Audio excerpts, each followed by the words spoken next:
반갑습니다. 저는 강남 선비고요. 오늘 이제 두산 엘리베이터 주가 전망 도와드릴 건데요. 저를 보신 다음에 일시정지해 두시고 이런 글들을 꼭 읽어보시기 바랍니다. 최근에 이제 멤버십에서 매수 강조한 종목들의 분위기가 상당히 좋습니다. 그러다 보니 멤버십은 꾸준한 성과가 나고 있고요. 큰 수익으로도 연결되고 있는 점 참고하셨으면 도움이 될 것 같습니다. 두산 엘리베이터 주가 전망을 하면서 계속 말씀드렸던 게 두산 엘리베이터와 함께 여러분들이 원자력 관련해서는 이제 주도주라고 보시면 좋겠고, 조선, 원전, 방산 이런 쪽을 주목하셔야 되는데, 특히 이제 원자력 관련해서 두산 엘리베이터가 파운드리 역할을 하는데 외국인과 기관의 매도세가 오늘 최근에 거셌습니다. 그건 아무래도 이제 최종 목표가 5, 6만 원을 돌파하면서 이제 조금 이제 매물이 출회될 가능성을 만들고 있는 건데요. 과연 여기서 어떻게 될까요? 저는 이제 장기적 관점에서는 여기서 더 오른다라고 말씀드리고 싶어요. 말씀드리고 싶다라는 거는 기존에 저희 멤버십에서 이미 두산 엘리베이터를 21,000원과 25,000원 라인에서 매수를 강조했었고, 이제 보시면 아시겠지만 두산 엘리베이터뿐만 아니고 한전기술 최근에 이제 6월 11일, 6월 10일에는 풍산을 매수를 강조했는데요. 이 두산 엘리베이터, 풍산 이런 종목들의 공통점이 하나 있는 게 뭐냐면은 조선, 원전, 방산, 조방원 이런 쪽이 뭐냐면은 패권, 미국과 중국의 패권 다툼 속에서 우리나라가 상대적으로 수혜를 겪을 만한, 이제 조선하고 특히 원자력 같은 경우는 미국의 기반이 탄탄하지 않기 때문에 두산 에너빌리티와 SMR 사업을 같이 할 수밖에 없는 겁니다. 그렇기 때문에 저는 두산 엘리베이터를 21,000원과 25,000원 부근에서 매수를 강력하게 강조하면서 4만원을 돌파하면 비중을 10%씩 줄여가는 게 좋겠습니다 라고 말씀을 드렸는데요. 지금 관점에서는 이제 5만원이 굉장히 중요한 포인트예요. 솔직히 말씀드리면. 그러니까 지금 관점에서는 이제 사실 단기적으로 접근하시는 게 좋습니다. 이 지금 관점에서 매수를 한다는 거는 굉장히 위험 리스크가 상당히 커요. 그러니까 여러분들도 뻔히 아시겠지만 뭐 2배, 3배 올라간 종목, 그러니까 2만원 기준으로는 이미 3배가 올라갔기 때문에 3배가 올라간 종목, 그러니까 기존에 제가 24년 5월 28일부터 최근에 4월 7일까지 계속해서 특히 조선과 원자력 관련해서 특히 이제 두산 엘리베이터뿐만 아니고 한전기술 같은 종목도 매수를 75,000원과 7만원 사이에서 매수를 했는데요. 제가 뭐 사실 매수하라고 한 종목들이 100% 올라가는 건 아니지만 그래도 사실 승률 자체는 상당히 좋습니다. 오늘도 시장이 안 좋았지만 단기로 재룡전기와 라운시큐어라는 종목을 보라고 했고, 실제 라운시큐어라는 종목은 소형주인데 이걸 전일부터 교육을 시켜드렸어요. 스테이블 코인 관련주로 이제 라운시큐어 같은 경우는 분석하기가 상당히 어려운 종목입니다. 그래서 이런 종목들은 혼자 하시면은 상당히 어렵고 실제 멤버십에서 같이 공부하셨으면 좋겠는데요. 두산 엘리베이터는 지금 전력 제조업 건설 투자, 쉽게 얘기하면 이제 반도체 건설 투자 관련해서 지금 상당히 크게 올라왔는데 상대적으로는 전력 건설 투자가 조금 미진합니다. 그래서 전력 건설 투자가 제조업 건설 투자를 다소 후행하기 때문에 그런 관점에서는 지금 전력 건설 투자가 2배 이상 늘어날 확률이 있고, 그 전력 건설 투자가 늘어난다는 거는 쉽게 얘기하면 우리가 원자력이 필요하다는 거를 요약할 수 있는 겁니다. 제가 그래서 계속 말씀드리는 게, 자세히 보시면은 우리가 이제 기술 패권 다툼 속에서 결국에는 테크워에서 미국이 이제 그죠, 국방부 예산 집중하면서 플러스 테크워는 뭐냐, 반도체 패권 다툼, AI 반도체 패권 다툼인데 그건 이제 표면적인 거고, 디테일하게는 계속 말씀드리지만 원자력이 필요한 거죠. 원자력은 자주 말씀드리는 게 에너지의 근간이 되는 거죠. 계속 말씀드리고 있습니다. 1차 산업혁명, 2차 산업혁명, 3차 산업혁명 이 사역에서 석탄, 석유, 그리고 뭐예요? 그쵸, 신재생 에너지까지 왔습니다. 근데 이제 중요한 거는 신재생 에너지, 풍력과 태양광 자체는 조금 이제 에너지의 효율이 편차가 크기 때문에 꾸준히 에너지를 투여할 수 있는 관점에서는 당연히 SMR과 원자력을 미국과 유럽이 이제 신재생 에너지로 포함할 수밖에 없는 겁니다. 과거를 기준으로 따져보면 원자력은 좀 상당히 어려운 에너지일 수 있습니다. 그렇지만 지금 원자력이 SMR 기준이나 여러 이제 시행착오를 겪었기 겪은 이후에 우리나라 두산LBT 현대건설 기준으로 보면은 안전성 측면에서 대한민국이 1등이다. 대한민국, 프랑스, 중국, 러시아가 지금 원자력 강국인데요. 미국은 중국, 러시아랑 협력을 할 수 없고 미국이 한국과 프랑스랑 협력을 해야 된다는 기준으로 생각해 본다면 미국에서 지금 오클로다 SMR 주식이 올라가는 것도 과거에 제가 이미 24년 5월 28일 두산LBT 말씀드리면서 말씀드렸고, 특히 저희 멤버십에서는 두산LBT에 최근에 계속 말씀드렸죠. 그렇죠? 계속 교육을 시켜드렸습니다. 눈치 빠른 분들은 아시겠지만 제가 이런 걸 보여드리면서 최근에 이제 진성 TEC도 말씀드렸는데요. 진성 TEC 11,000원 밑에서 매수한다면은 분명히 아주 무난하게 큰 성과가 날 수 있다라는 얘기를 했는데, 보시면은 아주 시장이 안 좋음에도 불구하고 이런 식으로 올라오고 있죠. 이런 거는 결국에는 실적이 호전될 만한 그런 재료에 대해서 미리 공부를 하는 게 상당히 중요하고, 저희 멤버십에서는 일찍이 교육을 시켜드리고 있고요. 제가 오늘 교육을 시켜드리고 싶은 거는 여러분들이 과연 20세기 서유럽 에너지 외교가 21세기 반도체 외교에 주는 교훈을 우리가 분석하실 필요가 있습니다. 1970년대 패권전쟁 가운데 서유럽은 소련과, 제가 자주 말씀드리죠. 그죠? 1957년에 소련에서 스푸트니크 인공위성을 먼저 쏘았고, 1958년에 미국이 나사를 만들고, 그리고 다르파라는 고등 연구기관을 만들었다. 그죠? 말씀드렸어요. 그리고 서유럽은 소련과 에너지 교역을 확대하는 한편 미국과 원자력 기술 협력을 강화했다. 이게 핵심입니다. 그러니까 사실은 이제 미국도 그렇고 유럽도 그렇고 우리나라도 그렇지만 당장의 어떤 이제 정책을 펼치는 것도 중요하지만 20년, 50년, 100년 후를 보는 것도 중요합니다. 마치 우리가 박정희 정권 때 원자력 플러스 경부고속도로 나왔던 것처럼, 당시에 이제 제가 이제 뭐 누구를 뭐 비판하는 게 아니고 박정희 정권 때 경부고속도로 올 때 당시에 박정희 정권을 무조건적으로 반대하는 어떤 사람들, YS도 그렇고 DJ도 그렇고, 여기 이거 놓으면은 우리 서민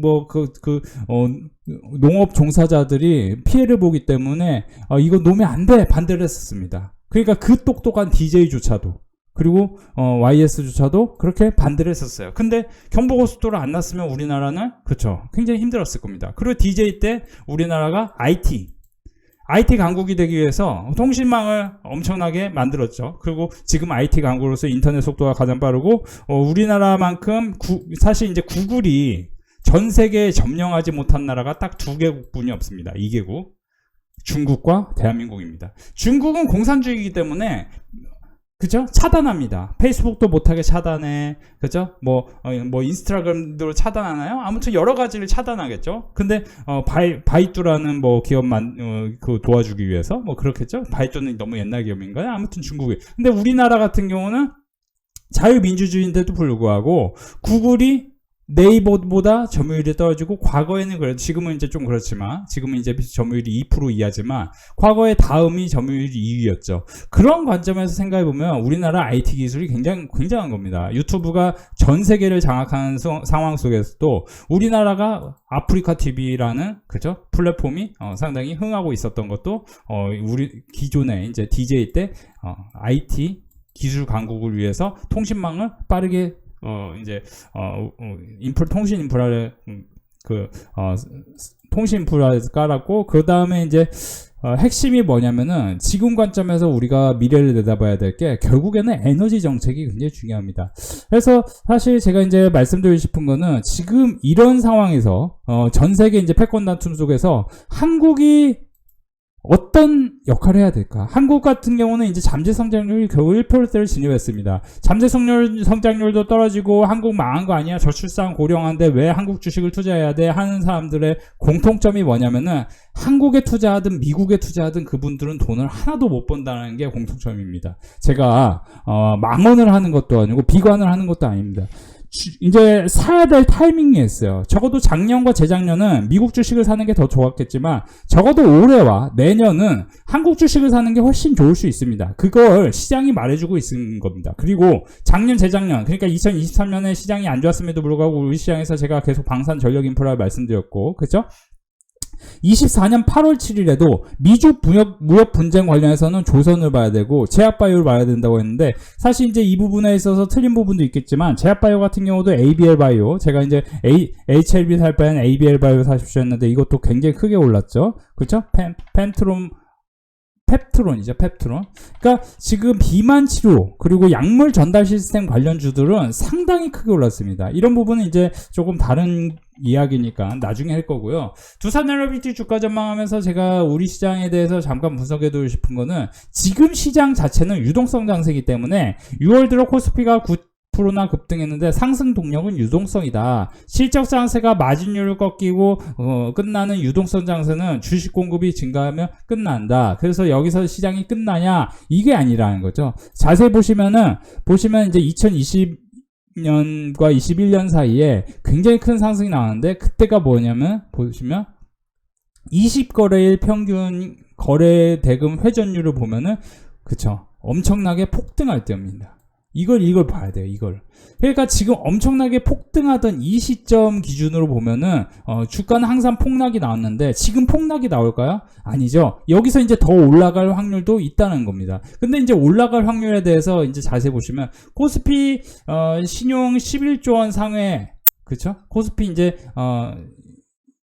신용은 11조 원을 상회하고, 고객 예탁금도 63조 원을 증가. 그러니까 지금 점점 이제 한국 주식을 빨리 안 사면 큰일 난다라는 포모성, Fear of Missing Out에 대해서 계속 말씀드렸는데, 이걸 느끼면서 주시장에 진입하고 있고 특정 종목으로 쏠리고 있는데, 여기서 이제 쇼커버링이 발생해요. 쇼커버링은 무엇이냐? 공매도를 쳤음에도 불구하고 그 주식들이 폭등하는 게 쇼커버링인데, 그 폭등하는 게 뭐냐면은, 자, 우리가 주식은요, 일반적인 생각을 가지면 안 돼요. 여러분들 일반적인 생각이라는 거는 그러니까 이제 철학 관점에서 우리가 이제 정반합이라고 하잖아요. 항상 이제 정으로 가다가 이제 반으로 가고, 그죠?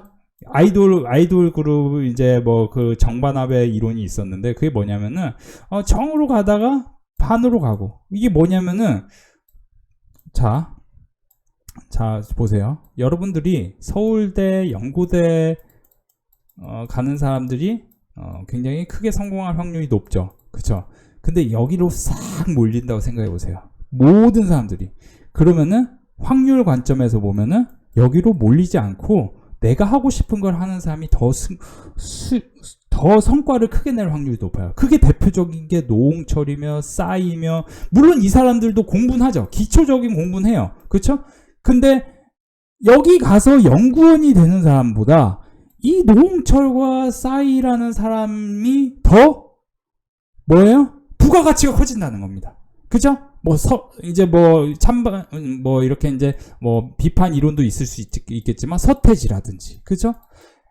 그런 겁니다. 그러니까 누구나 다 똑같이 이렇게 한 곳으로 몰리면은 다른 쪽에서 반응이 나온다. 그게 뭐냐면은 누구나 다 2차 전지가 떨어질 거라고 생각하고, 여기서부터 막 사람들이 기관 투자자들 공매도 하고 막 그러는데, 포모성 그런 이제 매수세 때문에 폭등을 한다는 거예요. 순간적으로. 그래서 자산운용사 이런 쪽에서도 망한 데가 되게 많이 나왔어요. 당시에 2차 전지 엄청 폭등할 때.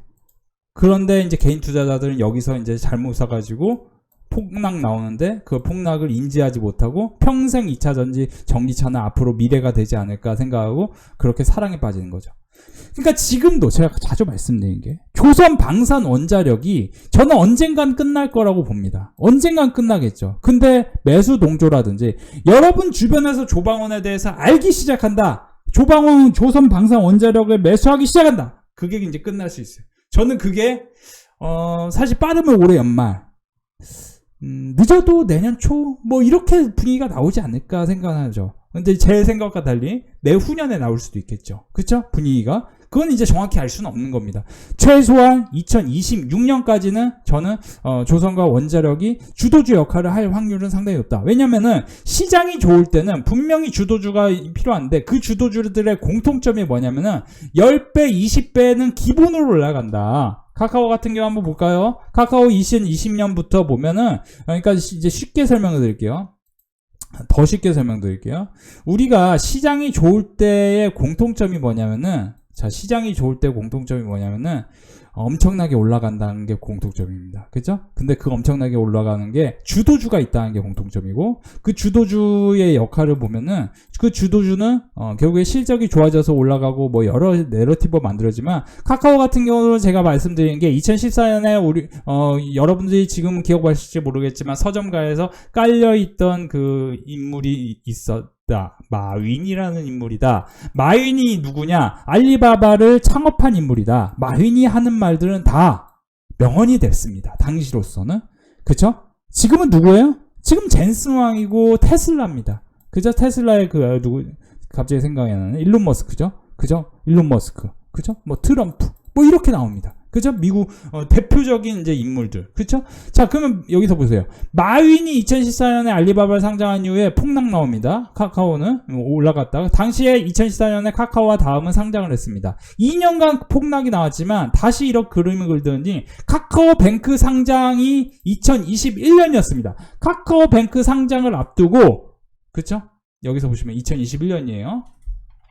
제가 없는 얘기 지어내지 않습니다. 여러분들도 카카오 다 보실 겁니다. 카카오페이도 2021년 11월이었습니다. 자, 카카오 같은 게 어떻게 됩니까? 그렇죠? 2021년 연말을 앞두고까지, 그렇죠? 2021년 여름까지 정확히 어떻게 됩니까? 2만원과 3만원 사이에 있는 주식이, 그렇죠? 자, 5배, 6배가 올라갑니다. 그렇죠? 아이, 강남 선배, 네가 10배라며. 거래 대금 기준으로 본다면은 뭐 상당히 크게 올라간 겁니다. 카카오만 올라간 게 아니고 네이버까지 올라갔지만, 그러니까 이제 플랫폼 주식들이 이제 그렇게 뭐 3배, 4배는 기본으로 올라간다.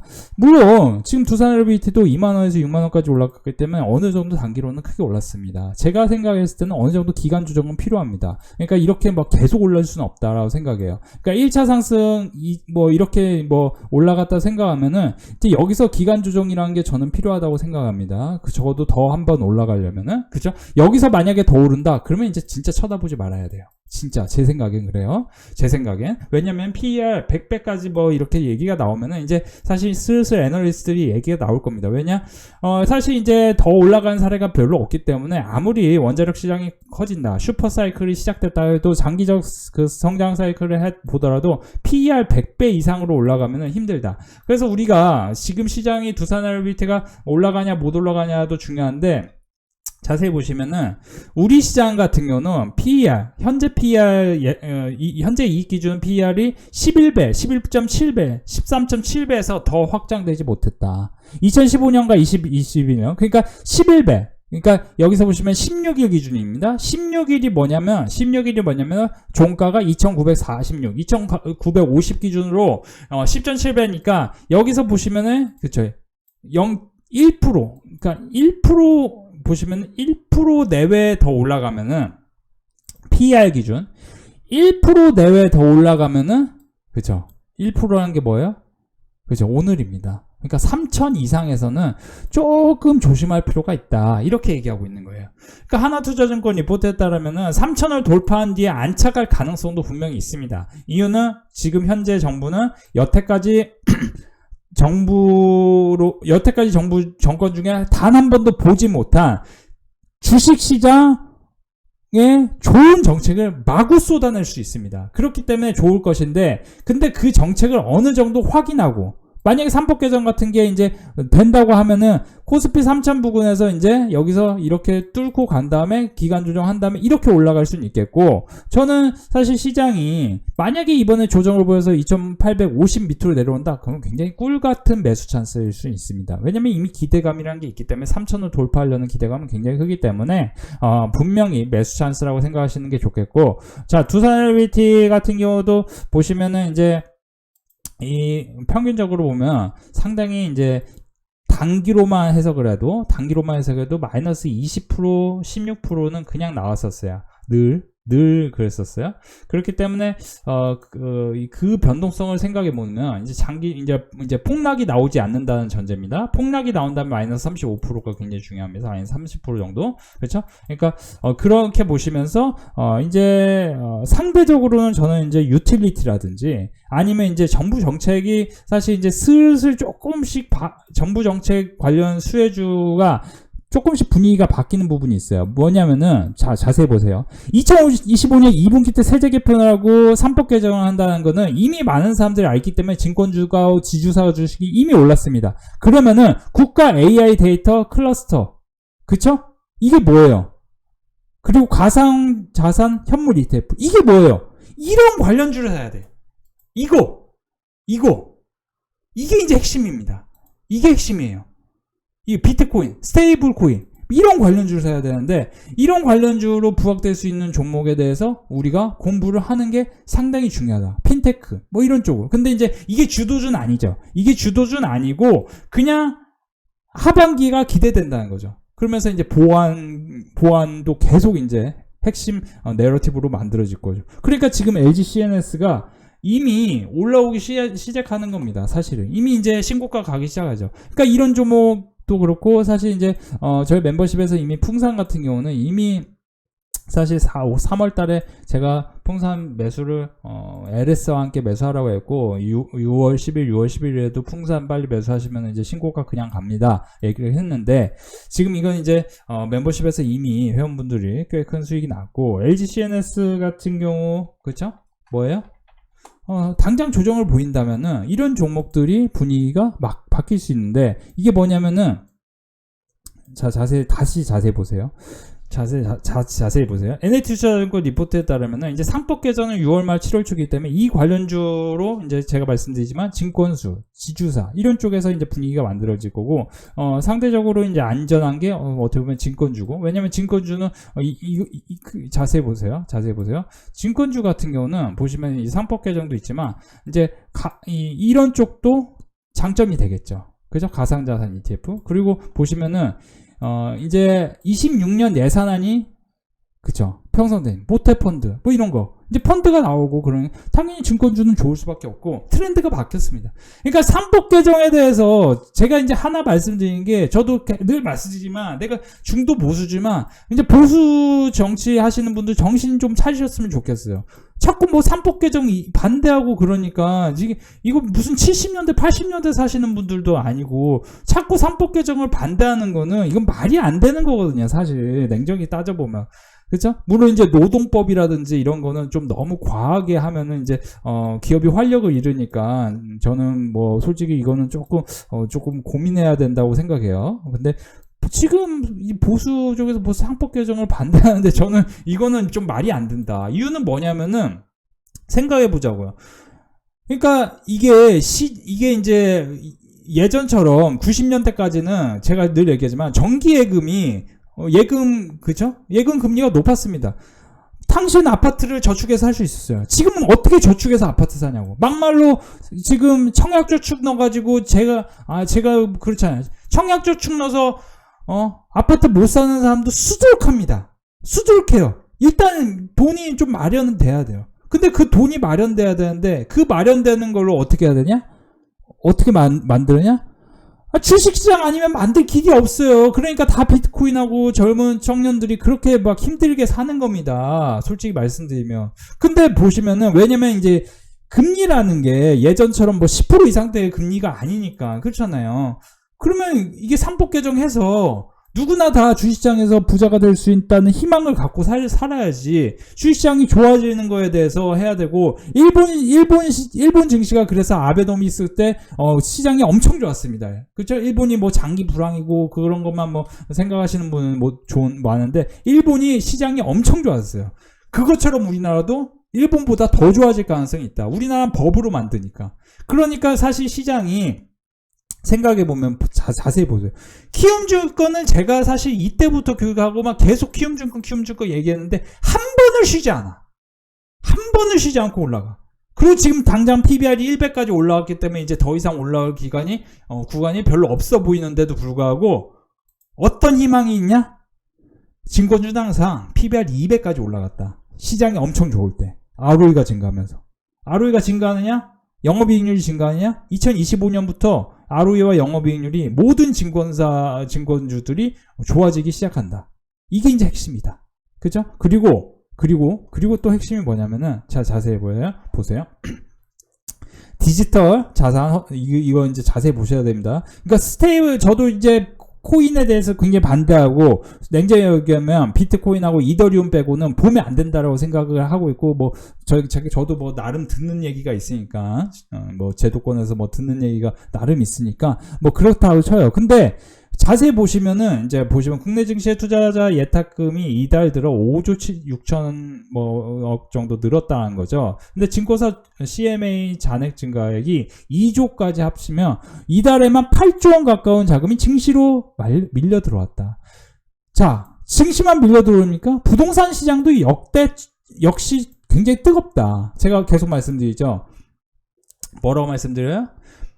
서울 부동산 가격을 여러분 눈여겨보셔야 된다. 그러니까 지금 코스피 후행 PBR 밴드, 삼성전자 선행 PBR 밴드를 자세히 살펴보면요. 이제, 밸류 프로그램 ASX 때 이렇게 이제 올랐었고, 지금 이제 다시 시장이 너무 밑에 있으니까 엄청 폭등을 했는데, 여기서 끝이라고 보긴 어렵고, 이제 결국에 이제 3법 개정이라든지 여러 이제, 그 정책 관련해서 모멘텀이 생기면 정책 관련 모멘텀은 전 생길 수밖에 없다. 왜냐면은 제가 이제 계속 말씀드리지만 저 나름 중도 보수지만 지금 오히려 지금 이런 정권이 저는 좋다고 생각하는 것 중에 뭐냐면은 그냥 한쪽에 이제 우리나라는 너무 정치인들이 의미 없이 계속 싸우니까 싸우지 말고 그냥 빨리빨리 정책을 제대로 된 정책을 빨리빨리 하는 게 오히려 나을 수 있어요. 현재 관점에서 보면.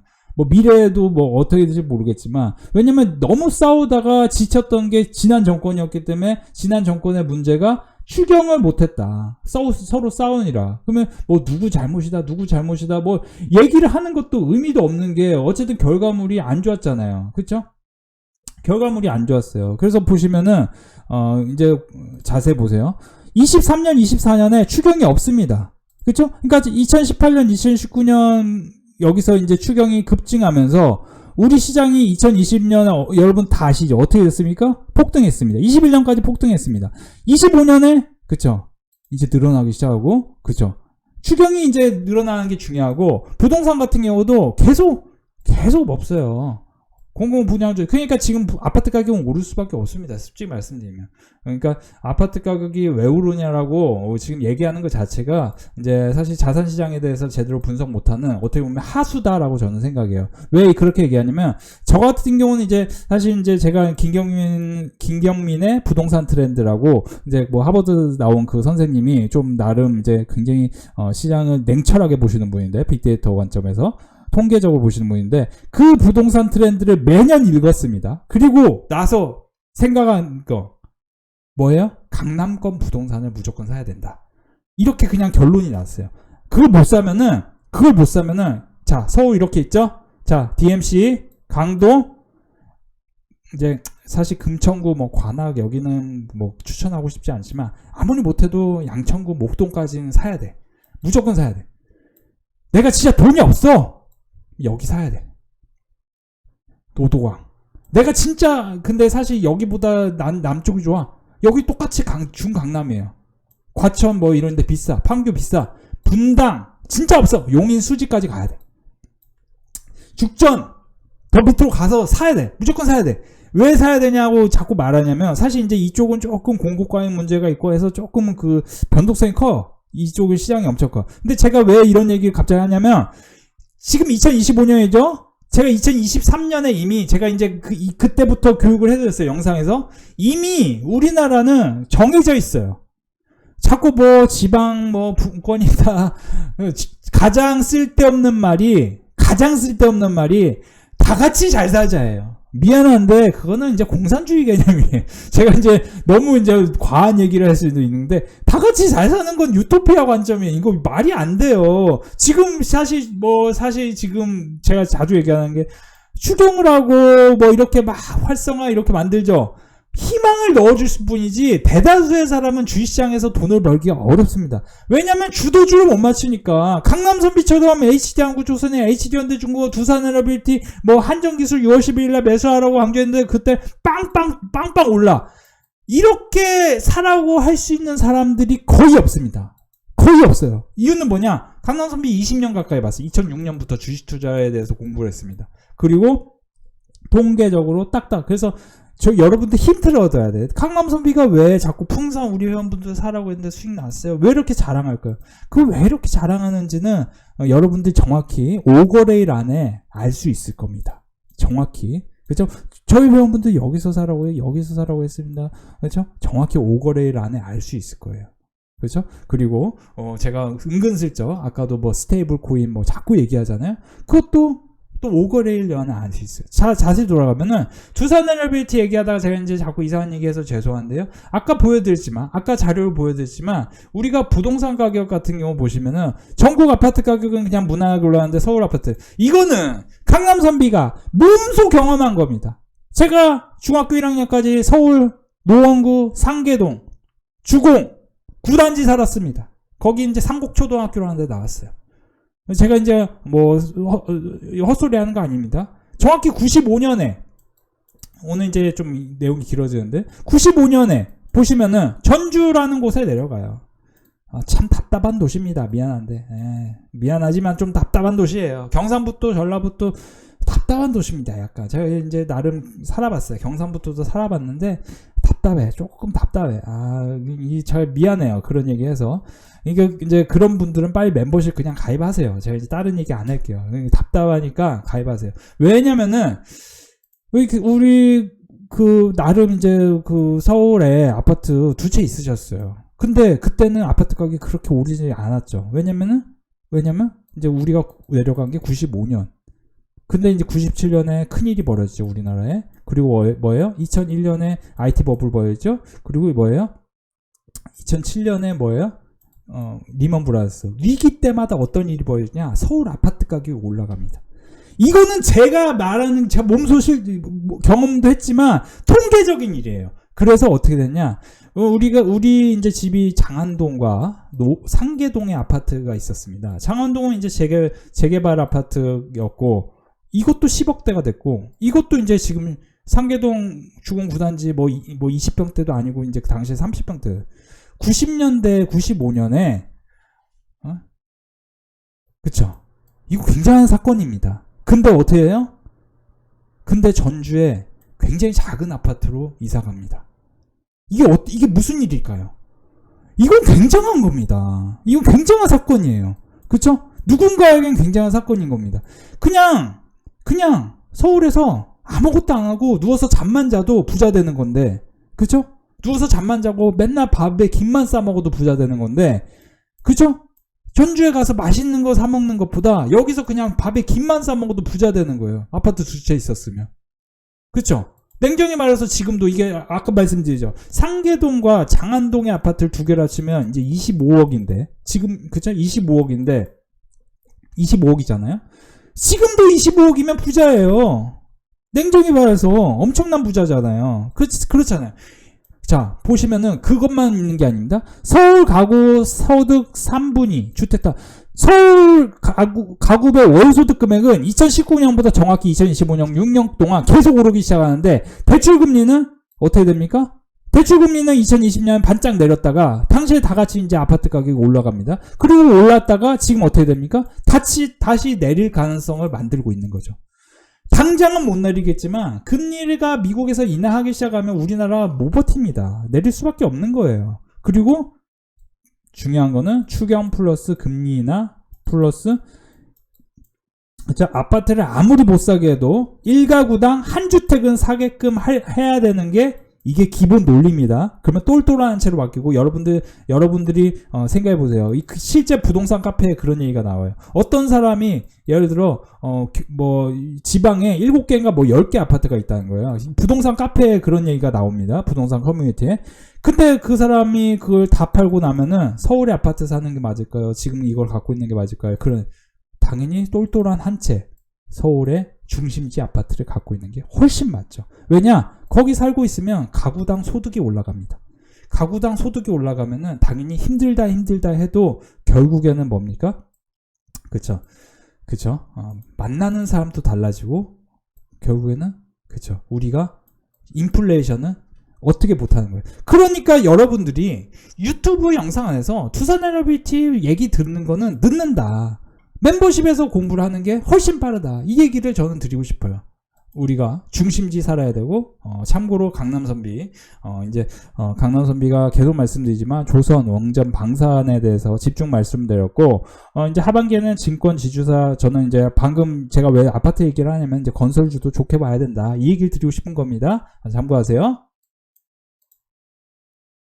오늘도 저희 멤버십 수익 괜찮은데요. 시장이 안 좋았음에도 불구하고 26만원 수익 나셨고요. 진성TC, 현대임스 4%대 수익. 일하느라 못 보는 게 한인데 그래도 오전에 매도 걸어놓고 이래서 편해요. 일하면서 수익 낼 수 있다고 이렇게 18만원, 44만 2천원, 7만 2천원, 10만원까지 수익 연결해 안내해 주십니다. 진성TC, 한국금융지주, 라운시큐어, HD현대미포, 고롱모빌리티그룹, 동방메디컬까지. 사실 이제 멤버십뿐만 아니고 유튜브에서도 많이 강조했던 이제 조선주 이렇게 1,100만원 수익 나신 분 계십니다. 자, 보시면은 이제 6월 지금 한 달이 채 안 되는데 4,100만원이나 수익 나셨고요. 120만원 수익 나셨고요. 현대건설 100만원, 세진중공업, 코스맥스까지 둘 합치면 이제 거의 100만원 가까운 수익. 지금 이제 엄청난 수익 축제가 계속 진행됩니다. 여러분들도 함께 하세요. 우리 멤버십 연일 수익 축제 시간입니다. 오늘도 수고하셨습니다. 항상 감사합니다. 키움증권 SK 16만원, 12만원, 우양HC, 한전기술, LS엘렉트릭, 특히 LS엘렉트릭 61%고 한전기술은 42%. 한전기술은 사라고 한 지가 얼마 되지도 않았는데 큰 수익률이 나왔습니다. 풍산, 한전기술 보시면은 대부분의 분들이 두 자릿수 이상의 수익률이 났습니다. 120만원 수익 축하드립니다. HD한국조선해양 30% 가까운 수익인데요. 선비님 덕분에 30% 수익입니다. 선비님이 찍은 종목은 불장이네요. 감사합니다. 한전기술, 한전캐피스, 한국금융지주, 동방메디칼. 동백메디칼은 기간 조정 중이기 때문에 오늘 매수하면 좋겠다 말씀드렸는데 7%나 수익이 나셨네요. 한전 KPS 17만원. 자, 두산엘리베이터, LS엘렉트릭, 한전기술까지 76만원, 31만원, 40만원. 투자금액 크지 않지만 계속 수익 중이라 항상 감사드립니다. 한전캐피스, 동반메디컬 이렇게 또 수익이 나셨고요. 동반메디컬 보시면은 25만원 또 수익이 나셨네요. 이렇게 이제 수익이 크게 쌓여간다면은 여러분들 또 엄청난 수익이 이어질 것인데, 보시면 뭐 1,400만원 버신 분 계시고요. 그렇죠? 이렇게 상당합니다. 수익 인증이 계속해서 큰 인증이 이어지고 있는 점, 여러분들도 멤버십에서 하루빨리 함께 하세요. 자, 오늘도 엄청난 수익 축제였습니다.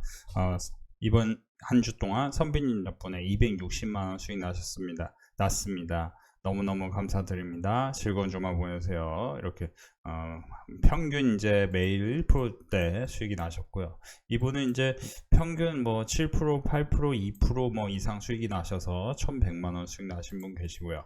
여기서 140만원 보시면 이제 현대임스, 한전기술, HD 현대마린솔루션, 풍산, 한전기술 이렇게 100만원, 140만원, 480만원 수익 나셨습니다.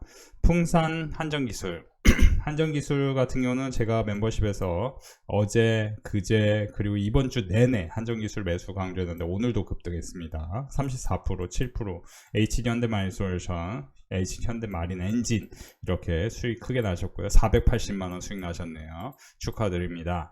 1,400만원 이번 또 한 주간 1,400만원이나 한 주간 수익이 나셨습니다. 모든 분들 다시 한번 우리 멤버십에 오셔서 이렇게 한다는 거는 엄청난 큰 수익을 기대할 수 있다라고 생각하시면 도움이 될 것 같네요.